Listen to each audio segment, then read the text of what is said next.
daughter's lungs started to develop. There should have been a giggle resonating across my abdomen at the thought that my baby could breathe on her own. Instead, I found myself wondering how loud she'd be able to scream. If someone touched her with hands like chloroform, would she holler like a fire engine?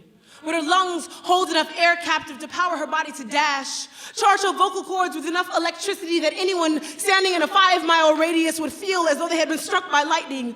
At the offering of a familiar candy or an unfamiliar car, would this daughter of mine go willingly, or would she be able to do what her mother was unable to?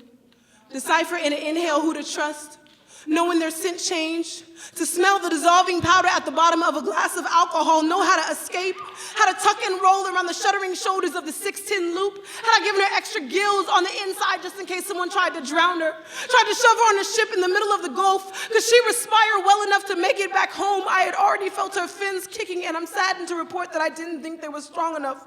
I don't want her to learn too quickly the dangers of being silent, the consequences of words caught in your trachea with not enough courage to push them out. Had I shown her how to shove a banshee in the black box of her throat, a siren in every sinew that at a grabbing, at an inappropriate caress, she could keep herself from becoming an Odyssey. Could she sustain her pitch long enough to melt Odysseus's beeswax from seduction, try to convince her to come hither? Would she know how to flip the switch, stretch her larynx into a lyre? Would she never know when to give up, steer them into a rocky demise? Had I shown her how to be persistent when the tide rises, how to load her windpipe like a shotgun and buckshot when need be? It's my job to teach her that living on the Texas coast makes her an easier commodity to traffic, so I'm praying she's learning to landlock her voice, build her esophagus into a bell tower, know when to ring, know when to scream. It's my job to teach her that just because she's a woman, her nose may sound like a foreign language. Some people may not be willing to translate it, but she bellows, "Mommy will always find you."